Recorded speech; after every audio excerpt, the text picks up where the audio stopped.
यूँ तो भारत में भगवान शिव के अनेकों चमत्कारिक मंदिर हैं। उन्हीं में से एक है हिमाचल प्रदेश कुल्लू में स्थित बिजली महादेव जी का मंदिर, जहाँ हर 12 साल में अ- आकाशीय बिजली गिरती है और जो शिवलिंग है वो खंडित हो जाता है। मान्यता है कि ये घाटी एक विशाल सांप का स्वरूप है, जिसका वध भगवान शिव ने किया था। जिस स्थान पर शिवलिंग है और शिवलिंग पर हर 12 साल में भयंकर आकाशीय बिजली गिरती है और शिवलिंग खंडित हो जाता है, और यहाँ के पुजारी शिवलिंग के टुकड़े इकट्ठे करके उसे मक्खन से उसे जोड़ देते हैं। अब हम पहुँच चुके हैं बिजली महादेव जी के रास्ते में, जंगल वाले रास्ते में। तो आओ हम सब भी सफ़र करें बिजली महादेव जी के पावन धाम का। यहाँ से बस ये टेढ़ा मेढ़ा रास्ता होके पूरे जंगलों से होके जाता है। चढ़ाई बहुत है। बिजली महादेव को बिजलेश्वर महादेव के नाम से भी जाना जाता है। हम तो सफ़र कर रहे हैं, हमें नहीं पता था कि यहाँ पे इतनी ज़्यादा चढ़ाई होगी, तो हमें चप्पल डाल के चला नहीं गया। तो हम सारे ऐसे नंगे पैर को कैसे ऐसे हमें नहीं पता था कि यहाँ पे इतनी सारी चढ़ाई चढ़नी पड़ेगी हमें। तो हम तो चप्पल डाल के आए थे, हमसे तो चला नहीं गया वहाँ पे, हम तो नंगे पैर जा रहे थे। वैसे तो हमें अगर ऐसा पता होता कि इतनी ज़्यादा चढ़ाई चढ़नी पड़ेगी तो हम शूज़ डाल के आते कम से कम। बस अब हमारी हिम्मत जवाब दे रही थी, हमसे ऊपर चढ़ा नहीं जा रहा था। सब बहुत थक गए थे, मन कर रहा था कि यहीं सब वापस पीछे चले जाएं। और फिर बच्चों को पीठ पे उठा के बहुत मुश्किल से हम ऊपर तक पहुँचे। हमें यह था कि हाँ पता नहीं कब पहुँचेंगे। जो भी आ रहे थे इधर उधर से सबको पूछते, हाँ पहुँच गए हम, रास्ता ख़त्म हो गया, भगवान जी का टेम्पल आ गया। हर हर महादेव के रखो मामा को, नहीं तो गिर जाओगे। ओके। धूप भी बहुत तेज़ हो गई थी और गर्मी भी बहुत लग रही थी, तो शुक्र है कि थोड़ी हवा वगैरह चल रही थी, पेड़ बहुत थे वहाँ पे। सीधी पकड़ो मामा को, फेल डाउन हो जाओगे बेटे। हाँ छिदी मामा थक गए। हेलो बोलो, हेलो बोलो, हेलो। रिद्धि सिद्धि भी दोनों खुद से चलने के लिए तैयार ही नहीं थी, बस गोदी में उठा के ऊपर लेके गए।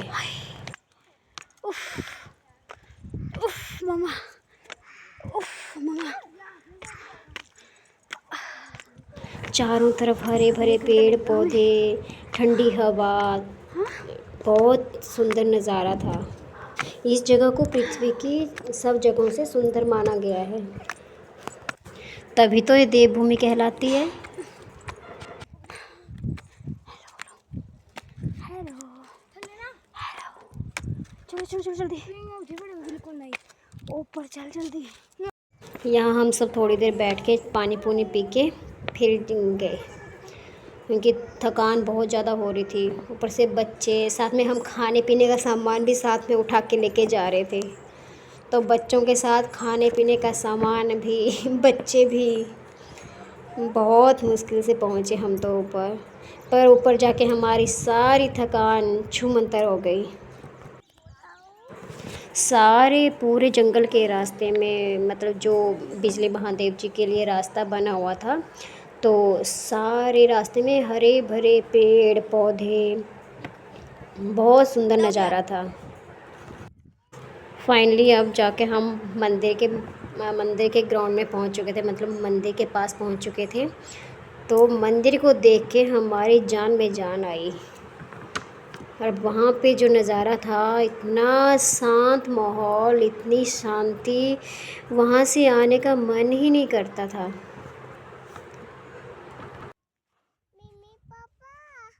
बस बस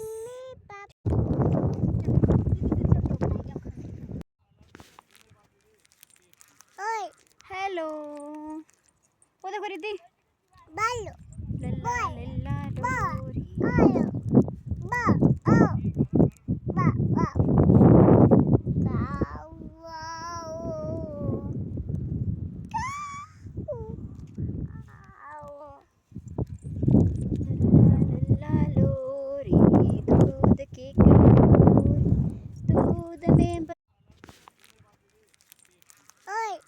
मंदिर में दर्शन करने के बाद हमने बाद में करी पेट पूजा। साथ में लेके गए थे ना इतना सारा खाना, अब वो खाना तो था ही, भूख भी लग रही थी।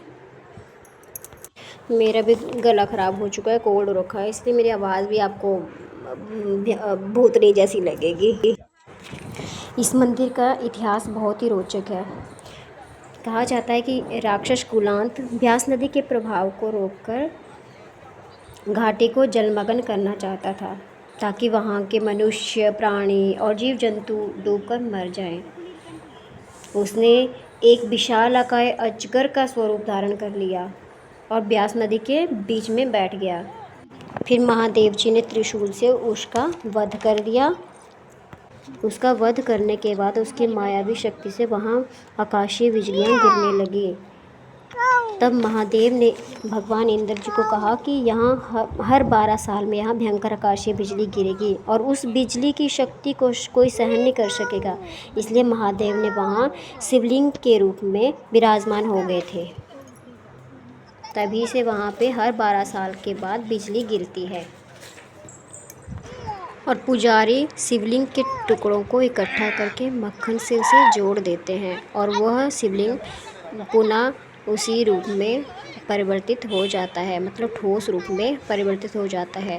और तो फ्रेंड्स, ये थी बिजली महादेव जी की जो इतिहास, जो पीछे से लोग बताते हैं। अगर हमारी वीडियो अच्छी लगे तो हमारे चैनल को लाइक, शेयर एंड सब्सक्राइब करें प्लीज़। Thank you.